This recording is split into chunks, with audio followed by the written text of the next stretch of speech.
Selamat malam Bapak dan Ibu semuanya. Terima kasih sudah bisa mengikuti training webinar pada malam hari ini dan tentunya kemarin untuk minggu lalu kami ada sedikit kesalahan teknis untuk kapasitas dari Dropbox yang ada, sehingga untuk materi minggu lalu baru esok hari baru akan kami kirimkan untuk records-nya, dan tentunya bersamaan juga dengan training webinars yang pada malam hari ini yang akan dikirimkan link Dropbox-nya itu melalui Gmail Dropbox yang ada itu besok hari ke alamat-alamat email yang sudah mendaftar untuk training webinar pada malam hari ini ya. Dan tentunya sebelum saya mulai training webinar pada malam hari ini, saya ingin memperkenalkan diri terlebih dahulu. Nama saya Dinda Ariestiani dan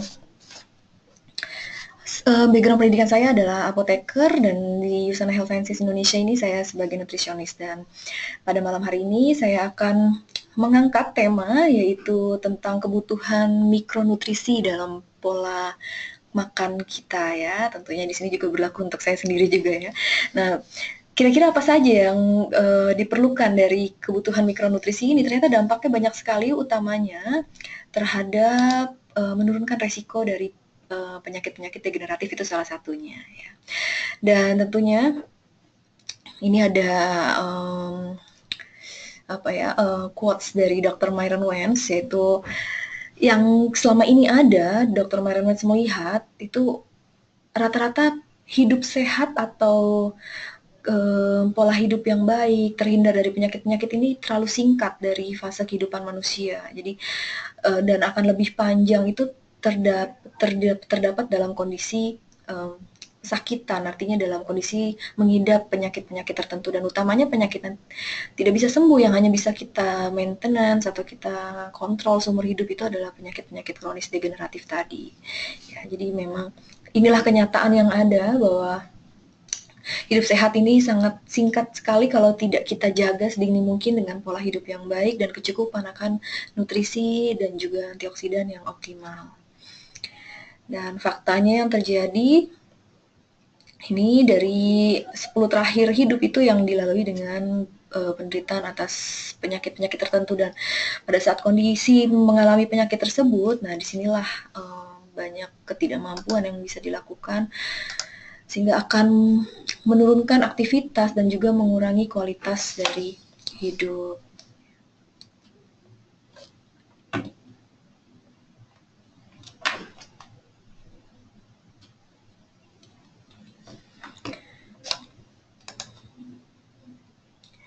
Dan disinilah mengapa saya sudah mengungkapkan juga bahwa akan lebih penting sekali untuk kita ini menjaga kondisi tubuh untuk tetap sehat selalu, yaitu pada fase pencegahan atau preventif. Karena dari rincian yang ada, ini sumbernya berasal dari Centers for Medicare and Medicaid Service. Yang terjadi adalah ternyata pengeluaran uang untuk masalah kesehatan ini, bahkan kondisinya untuk di Amerika sendiri, itu sangat tinggi, terutama setelah masuk usia 75 tahun ke atas ya. Dan di sini dari 65 tahun ke atas meningkat sampai 85 tahun ke atas, itu kebutuhan untuk kontrol dari kondisi kesehatan yang ada ya, apalagi yang sudah memiliki masalah-masalah penyakit degeneratif tertentu, itu sangatlah tinggi. Bahkan di sini untuk per bulannya bisa mencapai lebih dari $18.000. Dan ini adalah beberapa penyakit yang dilihat memang sangat tinggi kondisinya, yang mengeluarkan uang tentunya. Ini juga termasuk penyakit-penyakit penyebab kematian terbesar di dunia dan juga di Indonesia, itu dari penyakit jantung koroner. Ya, kemudian juga ada penyakit karena pola hidup utamanya ya, di sini ada diabetes mellitus itu tipe 2 dan juga kanker. Dan sebenarnya permasalahannya itu simpel sekali. Ini adalah dari Tori Hagen sendiri. Di sini menyatakan kalau sebenarnya mikronutrisi itu atau kebutuhan vitamin, mineral, dan juga antioksidan ini murah dalam rangka mengatasi penyakit degeneratif, utamanya untuk penyakit jantung tersebut. Jadi disinilah sebenarnya akan lebih murah untuk kita semua untuk mencegah sedini mungkin, apalagi kalau memang sudah ada resiko dari penyakit degeneratif tertentu dari faktor genetik atau dari kebiasaan pola hidup sehari-hari. Nah, di sini akan lebih baik sekali kalau kita bisa mencegahnya dengan adanya pola hidup yang baik dan juga kecukupan akan vitamin, mineral, dan juga antioksidan tadi secara optimal. Dan di sini juga ada penelitian di mana ini kami dapatkan dari crn.org, ya, penelitian di mana dengan adanya pola hidup yang baik, juga dengan adanya penambahan berbagai jenis fitokimia atau fitonutrisi dan juga vitamin dan mineral yang optimal, ini bisa menurunkan resiko-resiko dari penyakit-penyakit tersebut, ya. Contohnya di sini untuk permasalahan dari penyakit jantung. Ini dengan adanya kecukupan dari vitamin B kompleks, kemudian fitosterol, ini bisa kita dapatkan bioflavonoidnya dari ekstrak-ekstrak tanaman dan juga buah. Kemudian juga dari berbagai jenis flavonoid, itu seperti kita dapatkan fitokimia dari tanaman. Nah, ini ternyata golongan fitosterol ini yang bisa memiliki manfaat juga untuk kesehatan dari jantung. Kemudian kecukupan dari lemak baik yaitu omega 3, yang dimana omega 3 ini juga bisa memberikan manfaat untuk meningkatkan HDL.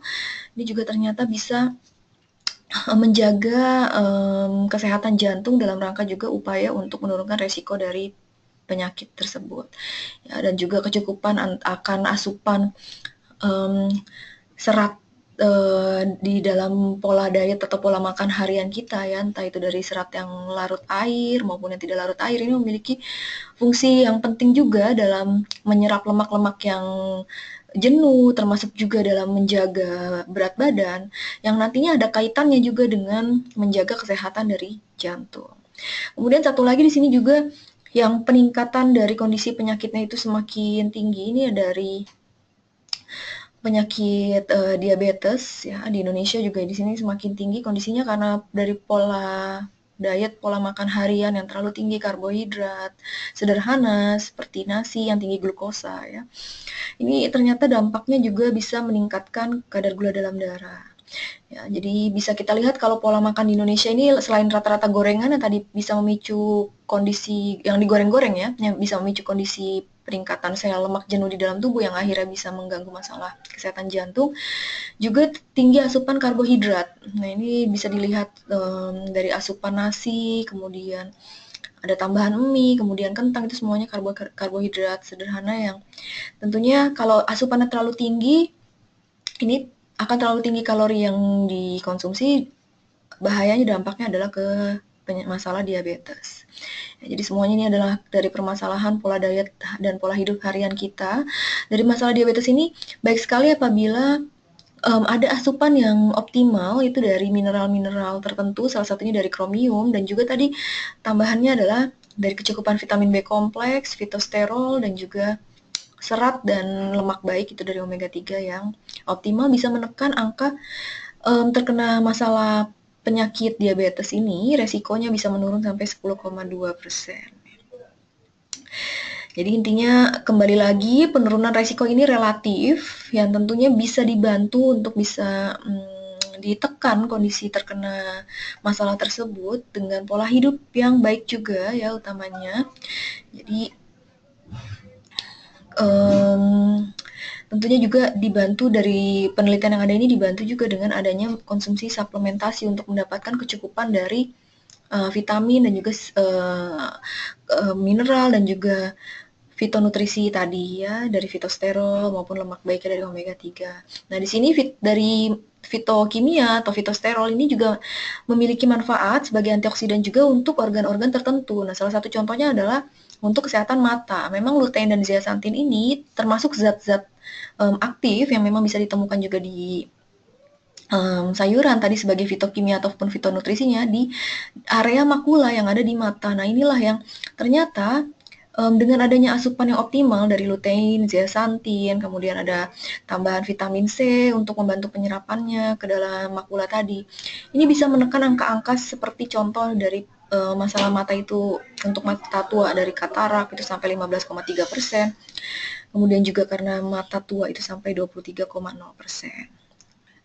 Dan tentunya harus kita bantu juga dengan kebiasaan yang baik tadi selain pola hidup ya dari kalau untuk mata kita harus memiliki kebiasaan yang baik dalam menjaga kerja otot mata tersebut ataupun dalam menjaga terkena paparan dari radikal bebas agar tentunya radikal bebas yang terpapar itu bisa semakin kecil jumlahnya dan sehingga nanti antioksidan yang kita konsumsi ini bisa bekerja dengan baik.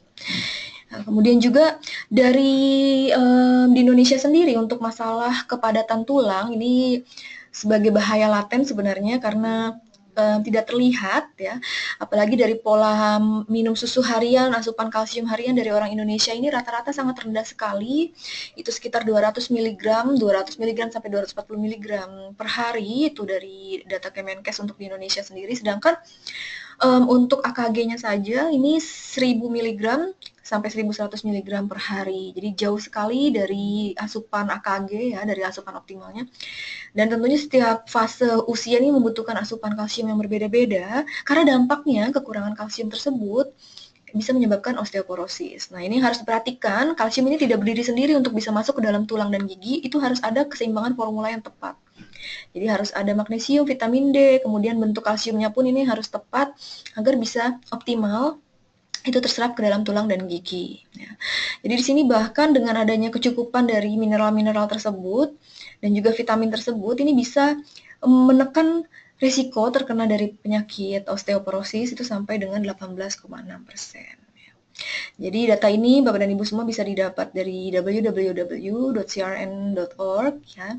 Ini penelitiannya dilakukan juga berdasarkan pola hidup yang sehat dari populasi yang ada.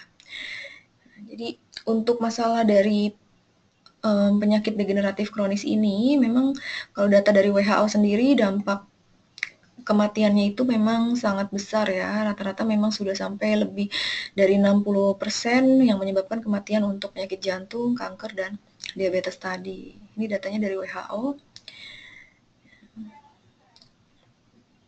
Dan ternyata penyakit kronis degeneratif ini bisa kita cegah itu dengan pola diet atau pola makan dan modifikasi pola hidup tadi ya. Di sini bisa terlihat dampaknya utamanya ini kita dapatkan dari Willett .w di tahun 2002 untuk sains ini diabetes mellitus bahkan resikonya bisa dihindari sampai lebih dari 75% ya. Jadi tentunya sangat besar sekali. Terlebih lagi kalau memang sudah ada faktor resiko dari keluarga, ini sudah harus bisa diperhatikan kira-kira pola hidup yang seperti apa yang terbaik untuk mencegah kondisi penyakit tersebut. Dan ini adalah data dari kematian yang ada. Ya.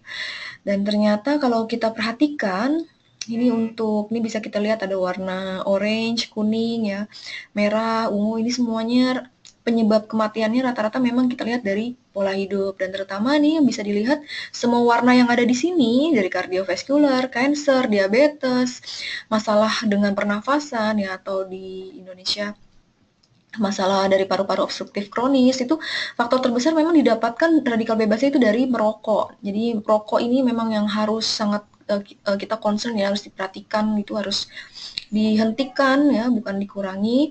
Dan utamanya juga bisa dilihat ini semuanya berasal dari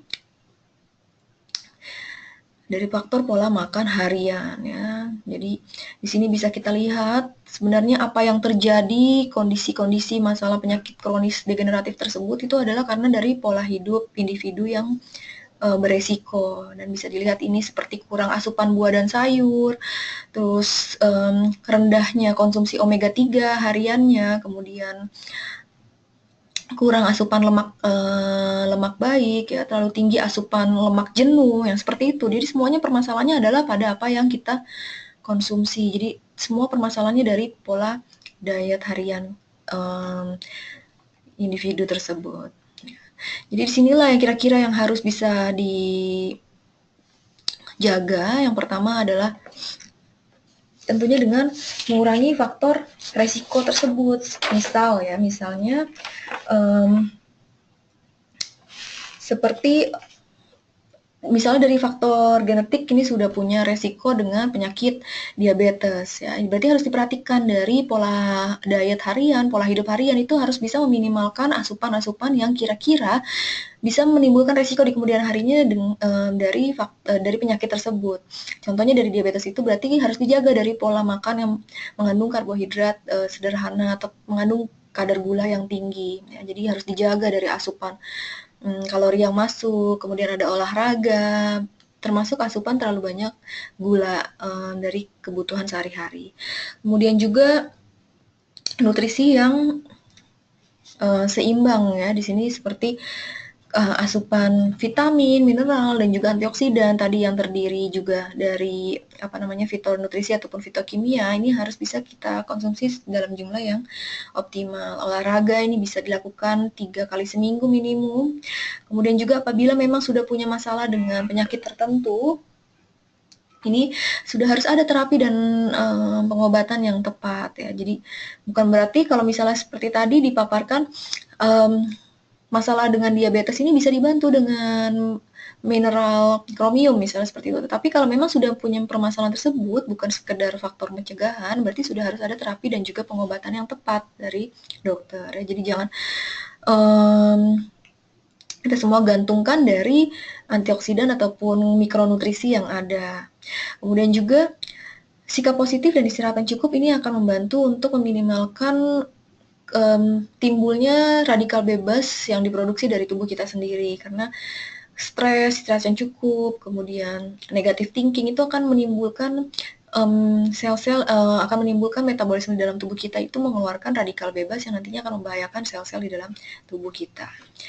Kemudian juga untuk lingkungan yang bersih dan juga sehat, ini bisa dilihat seperti dari air yang dikonsumsi, ini juga yang sekiranya mungkin masih terlalu tinggi kadar-kadar kimia yang berbahayanya ya, ataupun adanya kontaminasi yang tidak sehat, lingkungan tersebut itu termasuk juga dengan lingkungan seperti perokok ya, ataupun juga dekat mungkin di area pabrik. Nah, yang seperti itu yang akan menimbulkan banyak sekali paparan radikal bebas yang akhirnya bisa menyebabkan kerusakan pada sel.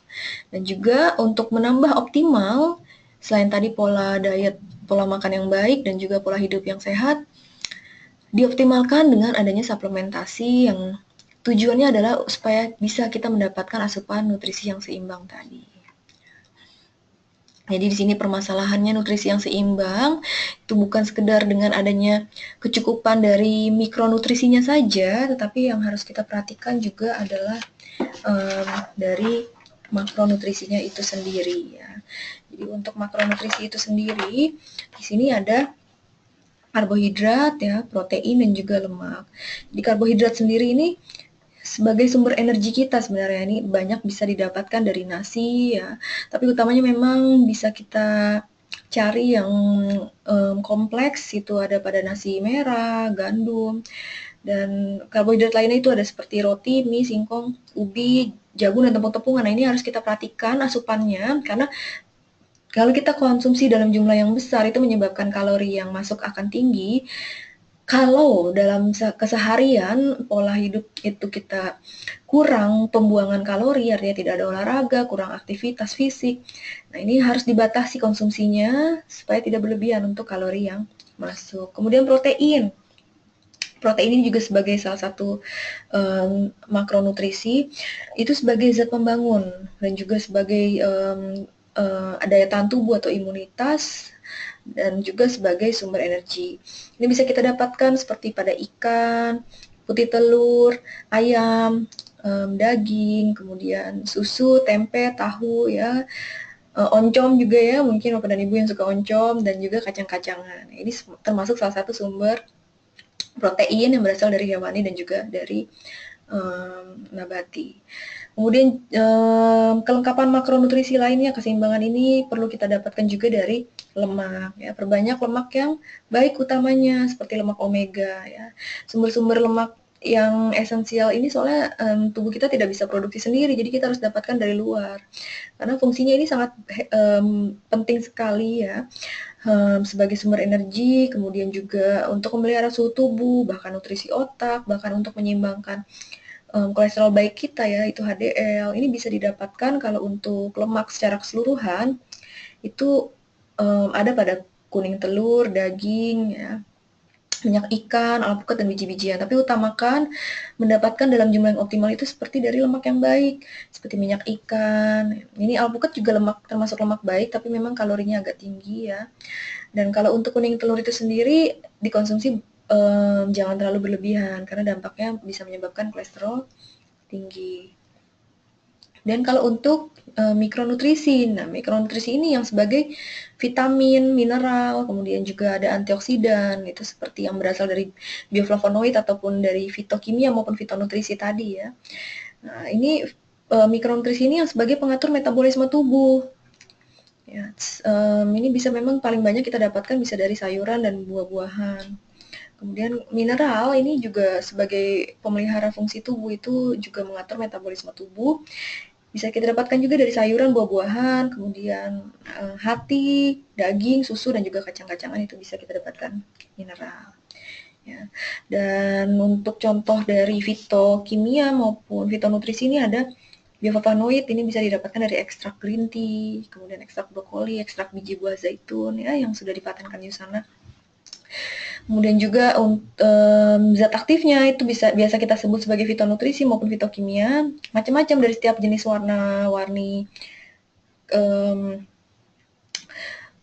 tumbuhan tersebut itu akan memberikan jenis fitokimia yang berbeda-beda. Ada antosianid, kemudian ini untuk yang warna ungu, ya, kemudian likopen, ini untuk yang warna merah, kemudian juga ada lutein, ini biasanya dari yang hijau-hijau ya. Oke, itu macam-macam dari kebutuhan mikronutrisi dan juga makronutrisi untuk nutrisi yang seimbang. Karena memang kalau kekurangan dari kondisi tersebut, ini bisa menjadi salah satu pemicu dari masalah kesehatan juga. Karena intinya radikal bebas tersebut butuh perlawanan dari mikronutrisi tadi. Nah, di sini beberapa masalah kesehatan yang terjadi apabila kita memiliki pola diet yang tidak seimbang seperti diabetes, kemudian jantung koroner, obesitas ini apabila terlalu banyak makronutrisinya itu dari karbohidrat yang tinggi ya, ini bisa menyebabkan obesitas, osteoporosis dan juga osteoartritis. Ya. Ini lebih pada ke persendian.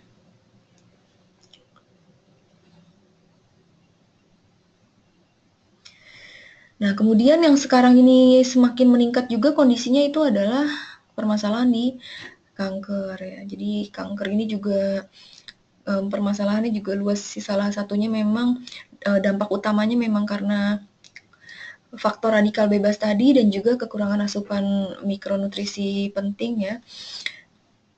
Ini seperti kondisinya ada jenis-jenisnya, ada kanker mulut dan tenggorokan sampai ke permasalahan kandung kemih ya. Jadi permasalahan dari penyakit-penyakit degeneratif itu sendiri ini adalah terjadi karena memang ada proses penuaan, jadi metabolisme yang sudah mulai berubah, yang memang dipengaruhi dari pola makan, gaya hidup, kemudian lingkungan ya. Tadi seperti penyakit jantung, stroke, kanker, kemudian ini fakta-faktanya saya dapatkan dari survei kesehatan nasional ya. Ini ternyata PJK ini menyebabkan 25% kematian. Kemudian dari WHO sendiri, Indonesia ini termasuk 4 besar penderita diabetes mellitus. Dan kalau dari Depkes ini didapat karena faktor pola makan dan pola hidup, osteoporosis ya, ternyata kondisinya di Indonesia 19,7%, bahkan sekarang semakin meningkat. Ini adalah resiko dari penyakit degeneratif. Itu faktor utamanya memang bisa juga disebabkan karena faktor genetik ya. Oleh karenanya kalau memang sudah ada resiko dari faktor genetik ini harus bisa ditekan faktor resikonya itu dengan pola hidupnya sudah mulai dirubah, pola makannya sudah mulai dirubah ya. Pola hidup itu salah satunya juga contohnya dari kurang olahraga, ini juga bisa menimbulkan resiko penyakit degeneratif karena dari faktor kalori yang dibuang itu akan lebih sedikit dibandingkan yang masuk. Kemudian juga obesitas ini juga salah satu faktor dari pola makan dan juga kurang olahraga dampaknya. Kemudian dari kebiasaan di keluarga itu obesitas juga bisa memicu ya karena memang obesitas ini bisa dipicu juga dari usia anak-anak. Jadi sudah harus dilihat, dijaga keseimbangan nutrisinya, itu tidak tinggi akan kalori, tinggi akan gula. Nah, ini yang bisa salah satunya menyebabkan obesitas. Ini di mana bisa diukur dengan melihat BMI-nya itu akan lebih dari 30 kg per meter persegi. Ya. Kemudian juga tingkat stres yang tinggi ini juga akan menyebabkan resiko dari penyakit degeneratif. Rokok tadi dari penelitian yang ada sudah saya perlihatkan itu merupakan penyebab laten ya, terselubung, tidak sebenarnya selama ini sudah di warning tapi dampaknya memang terlihatnya akan jauh jangkanya dari kebiasaan yang sudah ada gitu. Jadi akan timbul beberapa tahun atau berpuluh-puluh tahun berikutnya sehingga disinilah merokok ini merupakan bahaya laten dari semua penyakit degeneratif yang ada. Kemudian juga alkohol. Nah, ini alkohol juga merupakan salah satu zat anti gizi yang untuk nutrisi sendiri dia bisa membuang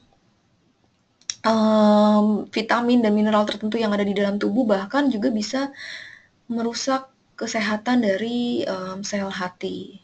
Jadi beberapa faktor ini yang harus dijaga karena ini merupakan faktor risiko dari penyakit degeneratif tadi, termasuk juga dari pola makan. Ini seperti tinggi konsumsi lemak ya Bapak dan Ibu semua. Salah satu contoh sebagai fast food ini yang bisa meningkatkan resiko dari penyakit tadi. Kemudian juga tinggi makanan olahan, itu seperti tinggi makanan olahan ini seperti frozen food ya, makanan-makanan yang bisa kita lihat banyak cepat saji juga ya, ini tinggi lemak dan juga tinggi gula dan juga bersifat kalorinya tinggi. Kemudian juga rendahnya asupan buah dan sayur. Nah, ini juga akan meningkatkan risiko memiliki efek yang buruk terhadap kesehatan karena akan semakin berkurang asupan mikronutrisinya. Karena mikronutrisi terbesar ini bisa kita dapatkan dari sana. Kemudian juga tinggi asupan gula ini yang bisa menyebabkan masalah dengan diabetes ya. Kemudian untuk tadi karena faktor terlalu tinggi makanan lemak-lemak ini bisa menyebabkan resiko dari penyakit jantung, bahkan juga pembuluh darah. Dan untuk rendahnya asupan buah dan sayur ini yang akan bisa meningkatkan resiko dari penyakit degeneratif kronis, artinya seperti diabetes, jantung koroner, kemudian osteoporosis. Nah, ini salah satunya bisa disebabkan karena kurang asupan mikronutrisi ya, utamanya dari buah dan juga sayuran. Dan dari pola makan harian yang kita konsumsi ini harus diperhatikan juga dari proses pemasakannya. Karena dari proses pemasakan tersebut semakin tinggi pemanasan yang dilakukan, itu akan semakin berkurang kandungan nutrisi yang ada di dalamnya. Ini sebagai salah satu contohnya pada kentang ya. Kalau masih dalam kukus, jadi usahakan kalau ingin mendapatkan vitamin, mineral ataupun mikronutrisi yang masih kondisinya itu tidak banyak hilang, itu lebih baik memang dikukus ya. Ataupun mungkin dipanggang ya. Karena kalau direndam juga, direbus itu banyak yang terbuang nanti. Ya, di sini bisa kita lihat kalau untuk baked potato itu kandungan untuk vitamin C-nya masih lumayan tinggi. Semakin tinggi pemanasannya seperti pada potato chips, itu akan semakin rendah kandungan vitamin, mineral dan juga akan tinggi kandungan garam ya dan juga kalorinya. Akan semakin tinggi juga tingkat radikal bebasnya. Jadi ini yang harus bisa kita perhatikan utamanya.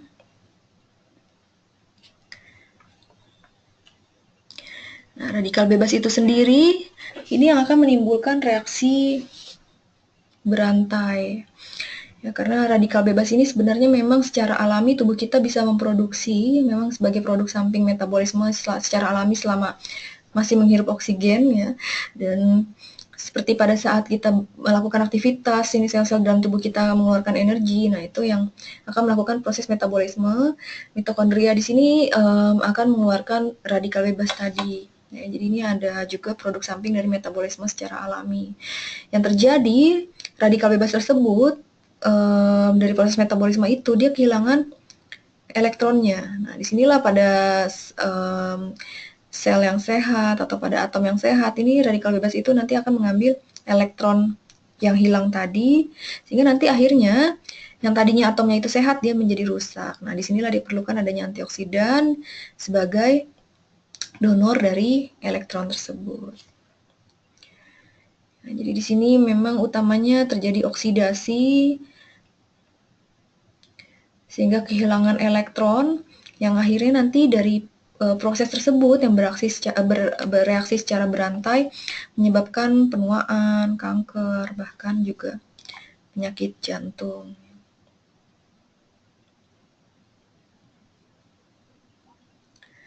Oke, jadi radikal bebas di sini utamanya memang bisa menyebabkan perusakan pada protein di tubuh, kemudian lemak juga, bahkan bisa sampai mengacu ke oxidative stress cell, itu bisa ke perusakan DNA tubuh dan sel-sel dari tubuh. Nah, inilah yang akhirnya bisa menyebabkan permasalahan pada daya tahan tubuh yang menurun, sampai peningkatan dari resiko penyakit degeneratif tadi.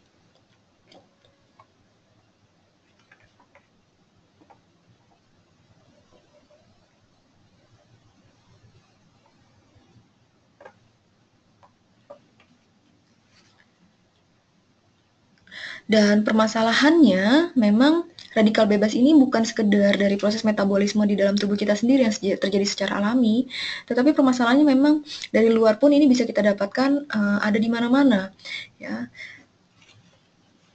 Seperti banyak bisa kita dapatkan itu di sekeliling seperti dari polusi, asap kendaraan, rokok, ya.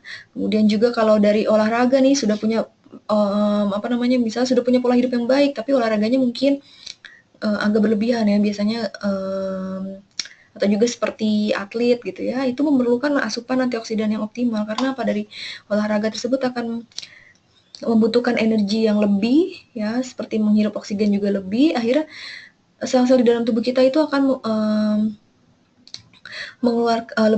melakukan metabolisme yang lebih berat lagi sehingga nanti dari mitokondrianya akan mengeluarkan radikal bebas yang lebih banyak lagi. Nah, disinilah akhirnya timbul faktor radikal bebas yang tinggi dari dalam tubuh karena metabolisme tadi walaupun sudah berolahraga. Jadi harus diperhatikan juga yang olahraganya berat, itu harus ada keseimbangan juga untuk kecukupan mikronutrisinya sebagai kebutuhan antioksidan tadi ya sebagai donor elektron untuk radikal bebas atau sel-sel yang sudah rusak. Kemudian juga bahan-bahan kimia seperti pestisida ini juga yang bisa memicu radikal bebas, sinar matahari ini radiasinya berbahaya juga untuk kesehatan dari organ tubuh kita ya. Kemudian sinar X ini juga kemudian pengolahan makanan karena ada proses pemanasan dan goreng ya. Dia menimbulkan juga faktor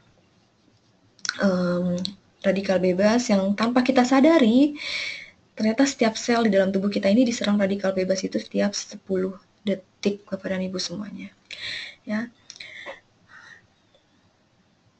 Jadi sebenarnya apa sih antioksidan itu? Ya sekali lagi, antioksidan inilah yang nantinya akan memberikan elektron tadi kepada radikal bebas yang kehilangan elektron. Jadi atom-atom yang tadinya sehat ini bisa rusak kalau tidak ada keseimbangan dari antioksidan yang nantinya bisa menghentikan reaksi berantai dari radikal bebas tersebut yang dalam jangka panjang akhirnya bisa merusak dari DNA di dalam tubuh kita ataupun terjadi oxidative stress cell. Jadi antioksidan itu sendiri sebagai pelindung alami bagi tubuh dan juga akan mengurangi efek dari kerusakan radikal bebas di dalam tubuh.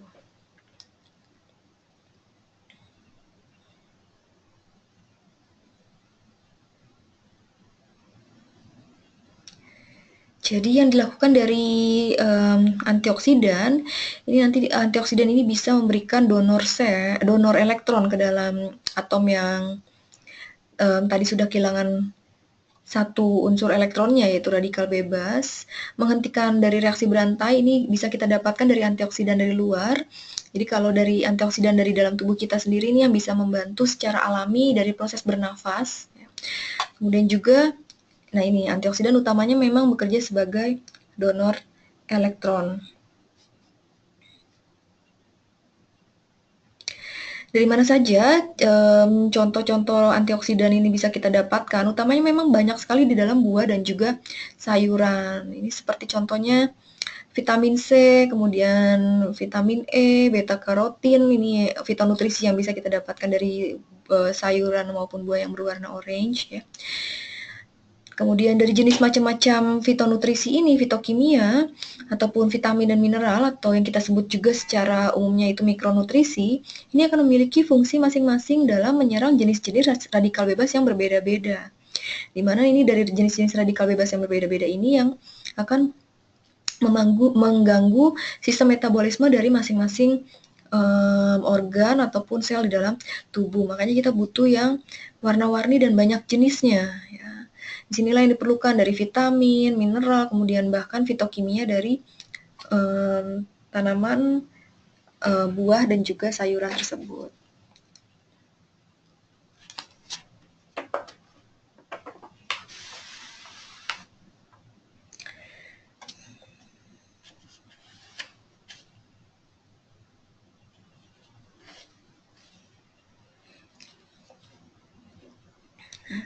Jadi tadi antioksidan itu,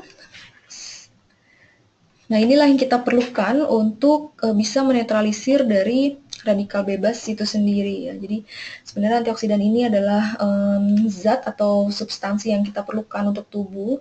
Intinya dalam mencegah kerusakan, utamanya yang memang ditimbulkan oleh radikal bebas terhadap sel yang normal, juga termasuk terhadap protein dan lemak ya. Jadi memang radikal bebas ini juga bisa merusak protein dan lemak seperti yang sudah tadi saya ungkapkan. Kemudian juga dari antioksidan inilah yang nantinya bisa membantu menstabilkan dari radikal bebas sehingga bisa melengkapi kekurangan elektron. Ya. Dan inilah yang nantinya bisa menghambat terjadinya reaksi berantai yang kemudian juga dari pembentukan radikal bebas yang akhirnya bisa menimbulkan oksidatif stres. Ya. Nah, sekarang kita tinggal membenahi bagaimana memiliki pola diet yang tepat, yaitu kecukupan dari mikronutrisi tadi. Jadi fitokimia ini juga salah satu dari mikronutrisi yang memang sebenarnya jumlahnya hanya sedikit yang diperlukan, tapi dari keseharian pastinya sulit sekali, karena disinilah bisa kita dapatkan dari buah dan juga sayuran. Biasanya memang disebut sebagai fitokimia atau fitonutrisi, karena memang zat inilah yang memang merupakan komponen kimia yang memang alami terdapat di dalam tumbuhan yang penting dalam menjaga kesehatan untuk tubuh. Jadi profil dari fitonutrisi ini memang setiap tumbuhan unik. Jadi jumlahnya juga di setiap tumbuhan itu bervariasi, makanya kita butuh yang bermacam-macam. Dan biasanya tanaman ini atau tumbuhan ini memproduksi fitokimia ini untuk bisa melindungi dari tanamannya itu sendiri. Jadi artinya untuk bisa tumbuh, terlindung dari hama, virus, bakteri, jamur, dan juga sinar UV. Jadi inilah yang akhirnya diambil dan kita konsumsi tujuannya memang untuk menjaga kesehatan secara alami di dalam tubuh manusia. Ya. Dan dari penelitian yang ada ini menyebutkan kalau fitokimia ini bisa membantu utamanya dari tanaman tersebut untuk bisa tumbuh dan bertahan, bahkan nantinya bisa memberikan manfaat yang sama terhadap manusia. Jadi kalau saat ini ilmuwan itu sudah mengidentifikasi ribuan dari fitokimia dan juga mengkaitkan dari fitokimia tertentu ini untuk pencegahan dari berbagai penyakit degeneratif ya. Tadi contohnya sudah ada di slide sebelumnya, itu seperti ada flavonoid, kemudian kalau dari seperti wortel ya atau tumbuhan yang berwarna orange itu ada karotenoid ya. Kemudian juga untuk dari penelitian yang ada, untuk detoksifikasi itu baik dari golongan yang sulforapens, kemudian juga untuk penunjang vitamin, dari metabolisme vitamin itu yang dibutuhkan adalah jenis-jenis dari bioflavonoid ya, seperti ekstrak teh hijau ya, yang seperti itu.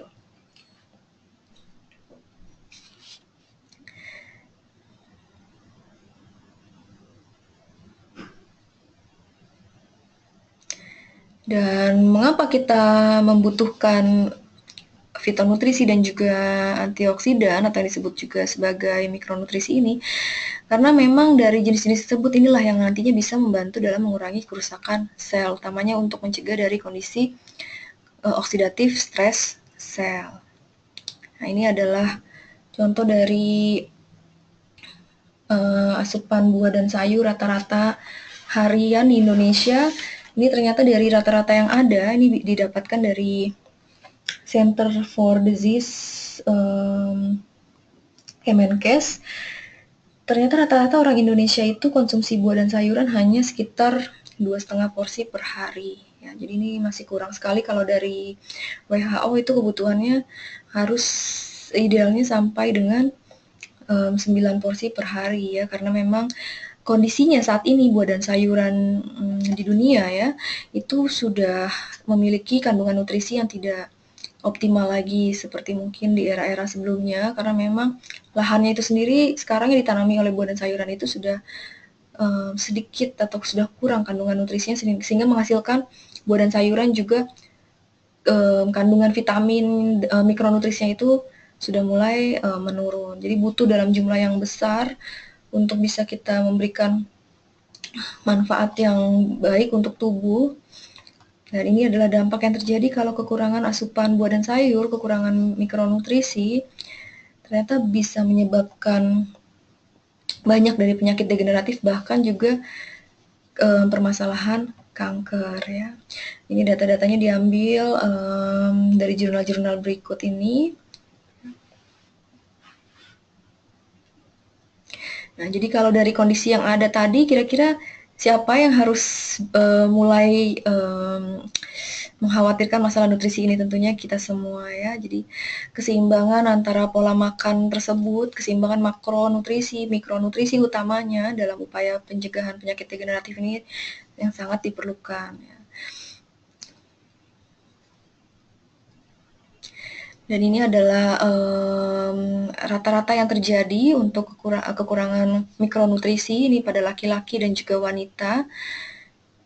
Dan ternyata pada wanita ini terlihat lebih tinggi sekali ya kekurangannya.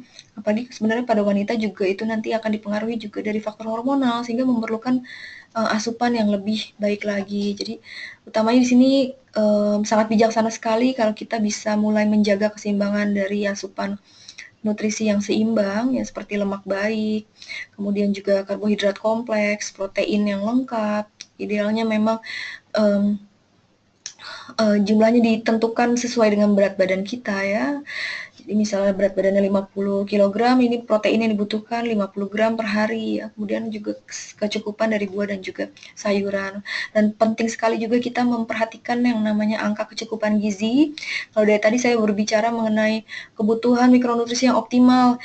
Jangankan yang optimal ya, untuk yang bisa memenuhi AKG saja ini belum tentu bisa tercukupi. Nah, disinilah yang harus bisa diperhatikan. Karena sebenarnya walaupun hanya sudah bisa memenuhi dari AKG saja, ini ternyata kebutuhan dari AKG saja tidaklah cukup. Jadi mungkin Bapak dan Ibu semua kalau misalnya sering perhatikan ya di label-label apa namanya makanan ya, itu ada kandungan vitaminnya berapa ya. Biasanya kalau perempuan yang diperhatikan lebih kalorinya ya, takut kelebihan kalori harian.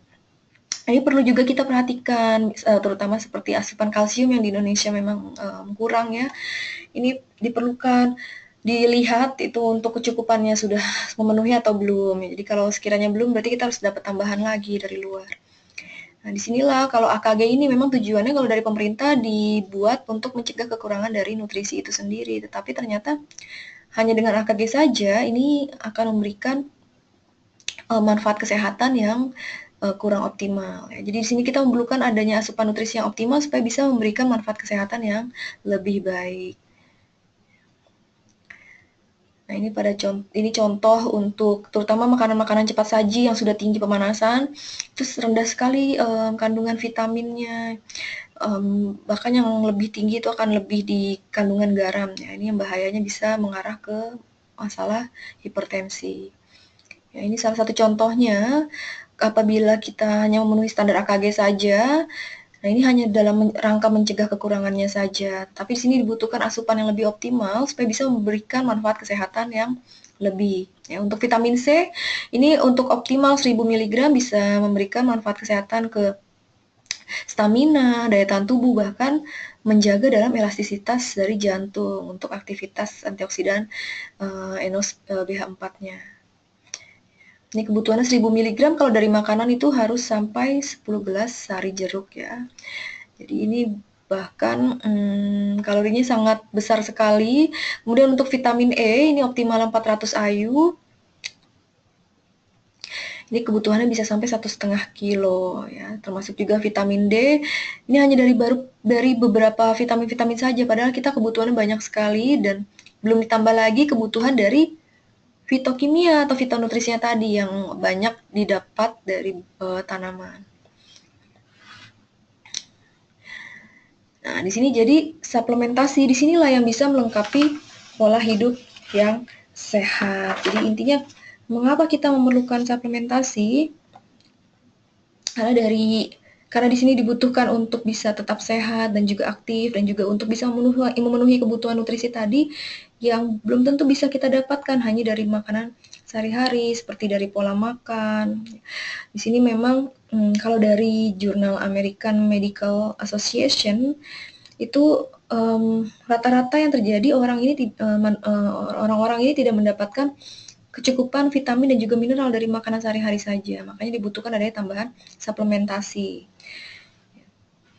Kemudian dari proses pemasakan itu sendiri, tadi semakin tinggi pemanasan itu akan menurun dengan drastis kandungan nutrisi yang ada di dalamnya. Bahkan kalau metode menggoreng yang deep frying ini akan memicu pembentukan lemak jenuh yang nantinya bisa berbahaya bagi tubuh karena sebagai pemicu pembentukan kolesterol. Jadi usahakan yang lebih aman itu lebih seperti ngukus.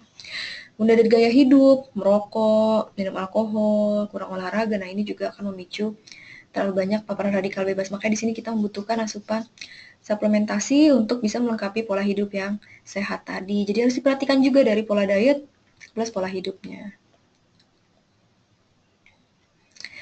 Karena memang kalau kita hanya bergantung dari makanan saja, intinya utamanya tadi tidaklah cukup. Nah, di sini Yusana bertujuan untuk memberikan produk kesehatan yang memang berdasarkan dari ilmu pengetahuan dan juga kualitas ya utamanya. Karena memang yang harus diperhatikan itu semua yang masuk ke dalam mulut kita ya. Nah, di sini bisa kita lihat ini adalah contoh dari serum untuk di dalam sel darah merah di dalam tubuh. Nah, ini yang bisa kita lihat ini seperti contoh terlalu tinggi kandungan lemak ya yang ada di dalam serum darah.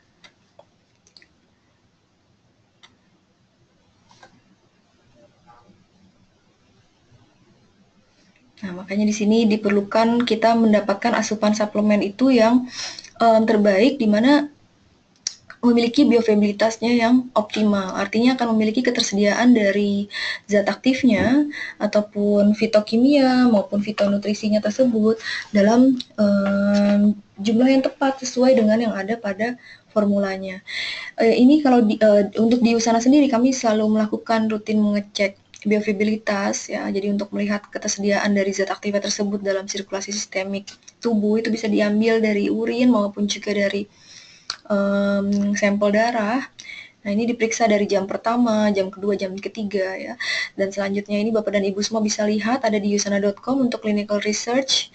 Itu kami sudah melakukan juga untuk bioavailabilitas seperti pada provanosi ya, kemudian untuk membandingkan farmakokinetik bahkan untuk melihat bahan bakunya itu dari vitamin C karena Farmakokinetik itu sendiri adalah untuk melihat kira-kira mana nih bahan bakunya tadi yang terbaik yang bisa kita gunakan untuk memberikan penyerapan maupun juga bioavailabilitas yang optimal, utamanya di dalam tubuh. Nah, ini semua dilakukan di USANA, semuanya terukur. Ini salah satunya untuk bioavailabilitas dari kunyit ya, ini untuk Meriva ada di dalam Prokosa. Jadi kunyit ini memiliki kemampuan sebagai anti radang, anti nyeri juga. Ini ternyata dengan format Meriva ini yang sudah dipatenkan juga oleh USANA, ini memiliki bioavailabilitas atau kesediaan di dalam sirkulasi sistemik tubuh kita yang lebih tinggi ya dibandingkan bentuk-bentuk ekstrak biasa ataupun bentuk-bentuk formula standar lainnya.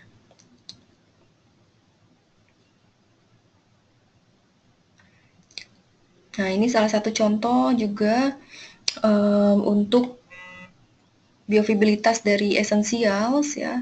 Disinilah USANA selalu mengedepankan dari ke vitamin, antioksidan juga formulanya yang poten, artinya yang efektif. Nah, disinilah mengapa Dr. Myron Wentz juga itu memberikan garansi potensi untuk semua produk USANA, artinya keefektivitasannya di dalam tubuh ini yang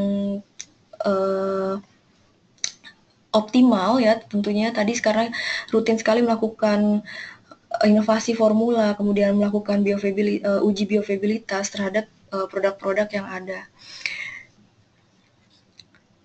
Kemudian juga USANA ini memiliki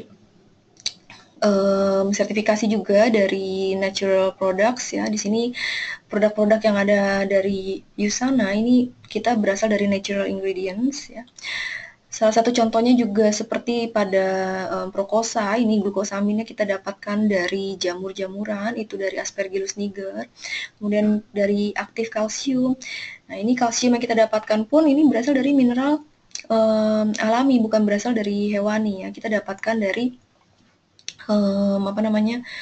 mineral alam gitu ya, dari tanah, itu dari jenis-jenis batu-batuan yang memang mengandung mineral tertentu yang sangat baik digunakan untuk kebutuhan kalsium di dalam tubuh. Dan ini adalah partner pengujian scientific research di USANA. Ini juga kita buka juga secara umum dan transparan, itu ada di usana.com. Dan juga USANA bekerja dengan American Heart Association ini untuk melakukan penelitian-penelitian tertentu untuk beberapa produk. Ini salah satu contohnya adalah yang dikandung di dalam Profanosi itu ada grapeseed extract ya.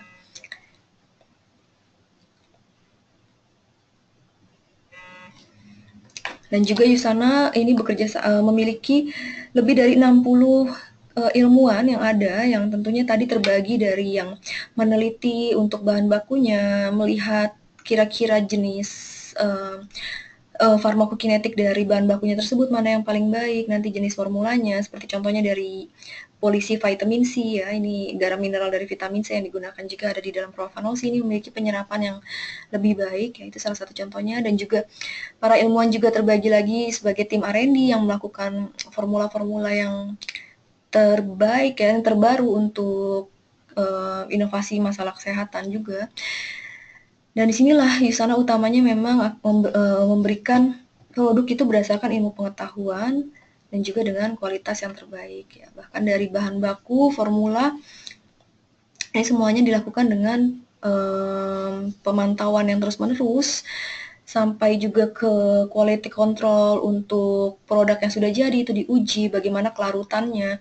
Jadi semua produk USANA ini untuk larutannya tidak ada yang lebih dari 45 menit karena memang sudah memenuhi standar yang optimal untuk US Pharmacopeia, dan bahkan terus dipantau juga untuk kestabilan zat aktif yang ada di dalamnya, itu diujikan juga dari masa expirednya itu kira-kira lifetime-nya yang paling optimal berapa ya. Nah, itu terus-menerus dilakukan pemantauan untuk menjaga kualitas utamanya dari potensi untuk produk-produk USANA. Oke, Bapak dan Ibu semua, Demikian untuk training pada malam hari ini, dan utamanya disinilah yang kita butuhkan untuk mendapatkan kecukupan dari mikronutrisi dan bisa kita penuhi itu dari penambahan suplementasi, bahkan dari jurnal-jurnal penelitian yang ada, seperti pada jurnal American Medical Association ini bahkan sudah disarankan sekali untuk bisa menyeimbangkan dengan penambahan suplemen. Di sini tinggal kita pilih kira-kira kebutuhan suplementasi yang paling tepat, yang paling aman kita gunakan utamanya. Biasanya rata-rata digunakan untuk jangka panjang itu dari mana? Nah, disinilah saya sangat merekomendasikan menggunakan Usana karena memang Usana sangat memperhatikan semua dari segi potensi, kemudian kualitas, kekuatan, bahkan sampai ke kemurniannya itu sendiri. Um, itu sangatlah dijaga oleh dari tim Usana ya. Bahkan Usana juga kita sudah support lebih dari 1.000 atlet di dunia. Ini ada GMP for Sport, artinya produk-produk Usana yang ada di sini semuanya tidak mengandung doping, jadi aman digunakan untuk para atlet. Demikian untuk training pada malam hari ini. Untuk rekaman pada malam hari ini nanti akan saya kirimkan besok bersama dengan records webinar minggu sebelumnya ya, yang ada masalah pada saat pengiriman recordsnya. Terima kasih. Apabila ada yang ingin ditanyakan, boleh langsung saja email nanti ke alamat email saya, dinda.ariestiani@id.usana.com. Oke, terima kasih kepada Bapak dan Ibu semua yang sudah bisa mengikuti training webinar pada malam hari ini. Jaga kesehatan selalu. Tentunya juga kita harus jangan lupa untuk minum Usana setiap hari ya, dan jangan lupa juga untuk menjaga pola diet dengan pola diet yang sehat. Selamat malam, sehat selalu.